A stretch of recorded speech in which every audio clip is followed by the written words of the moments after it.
me, Maricris Ipiga, together with Maureen Villakakan, and today we will discuss concept of self, understanding and enhancing self-image.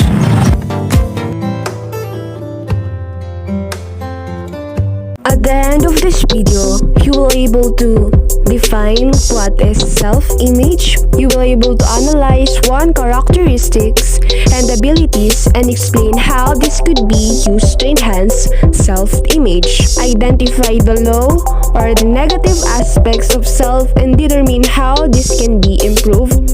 And lastly, you will able to discuss the different ways to determine and to enhance one's self-image. So, without further ado, let's start. But first, let me ask, what is self-image? For us to make us really understand what is self-image, here are some video clips. I'm beautiful. I am a dog lover. I am kind. So, what is self-image?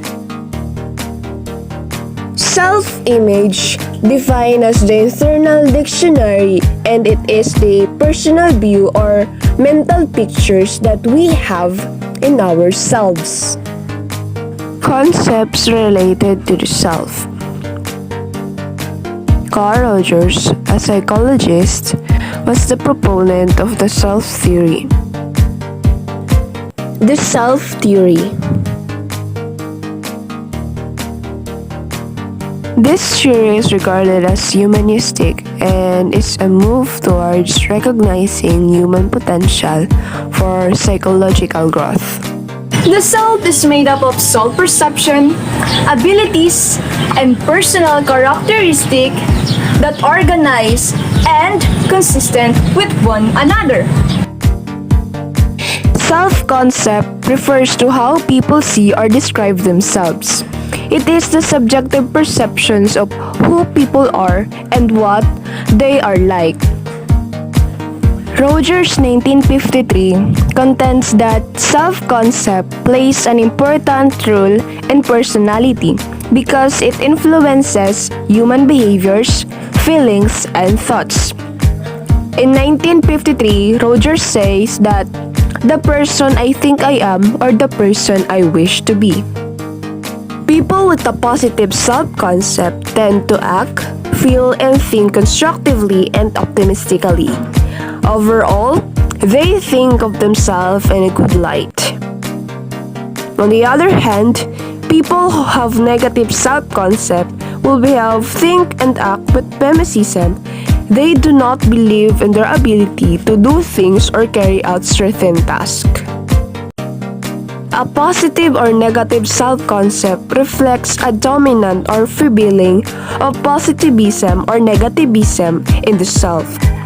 If a person is labeled as having a positive self-concept, it means that his or her prevailing behavior and general outlook of himself are on the positive side. However, not have any lower negative thoughts or ideas about oneself. It's just the prevailing positive outlook that characterizes a person as having a positive self-image or self-concept. There are two kinds of selves.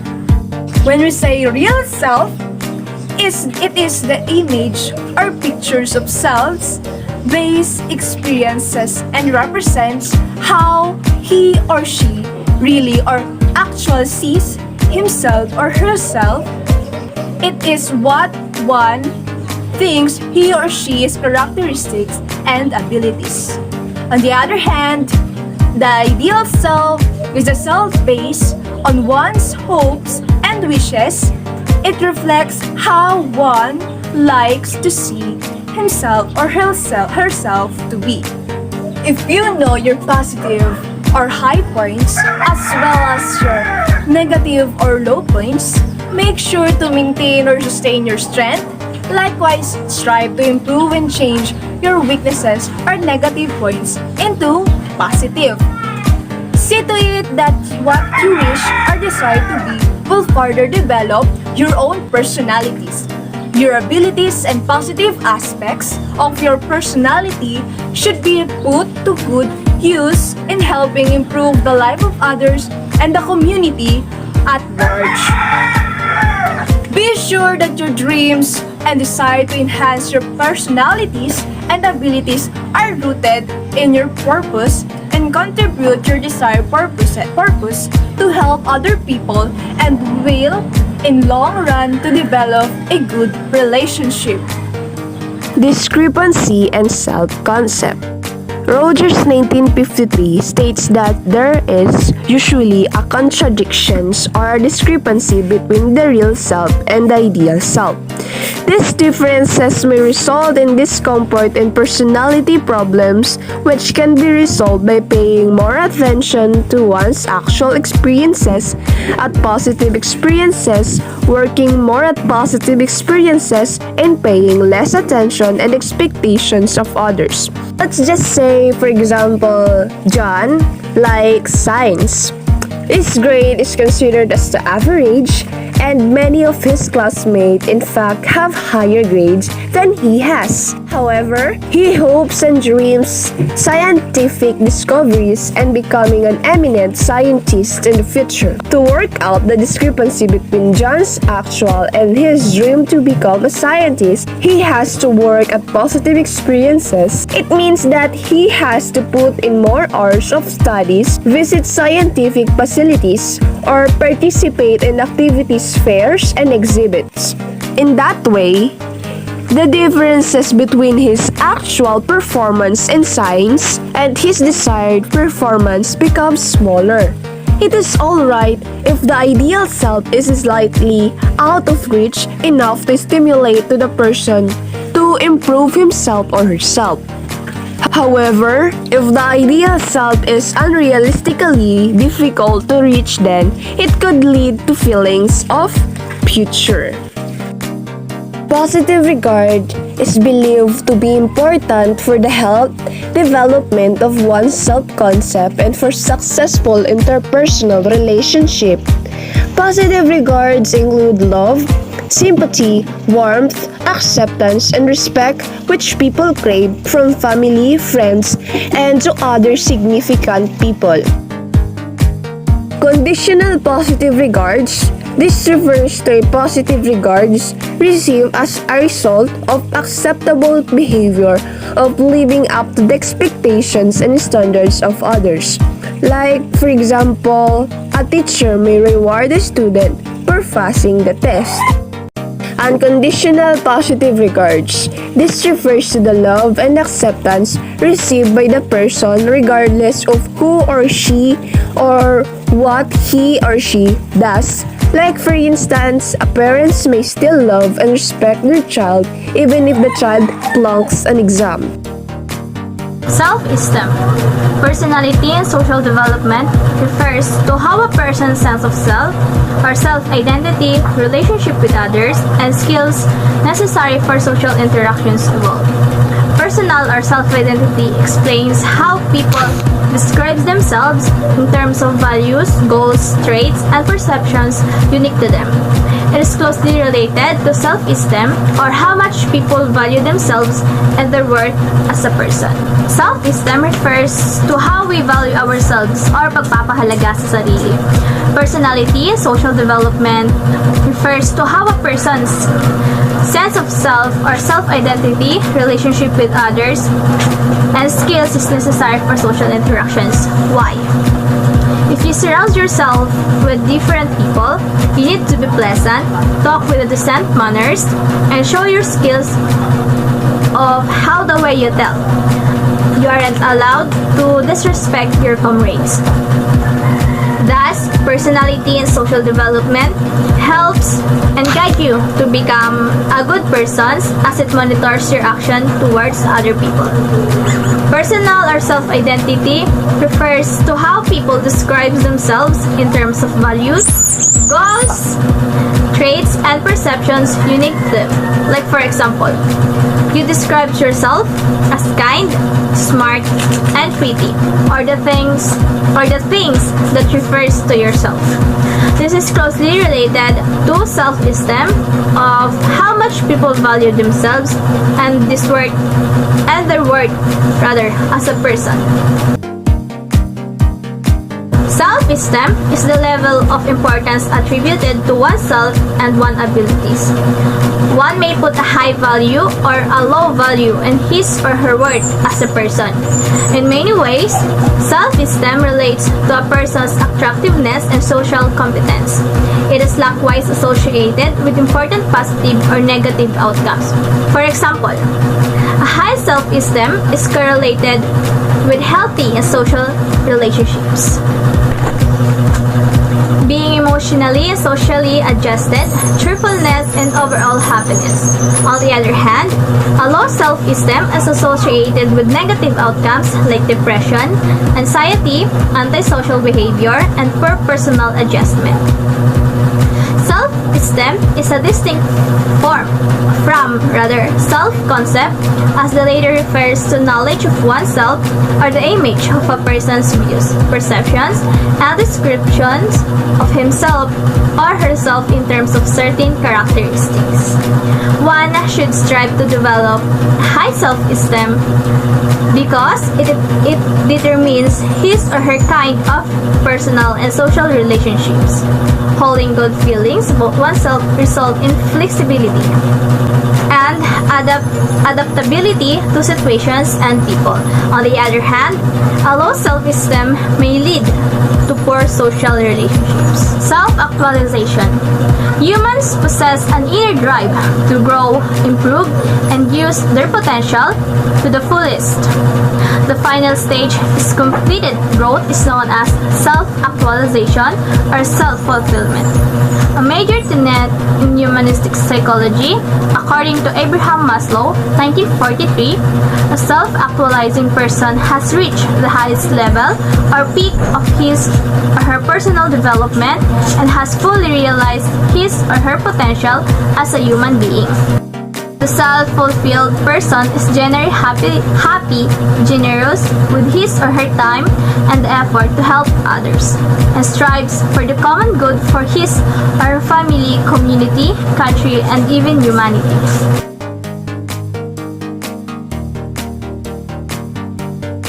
So we have here the 5 stages of Abraham Maslow.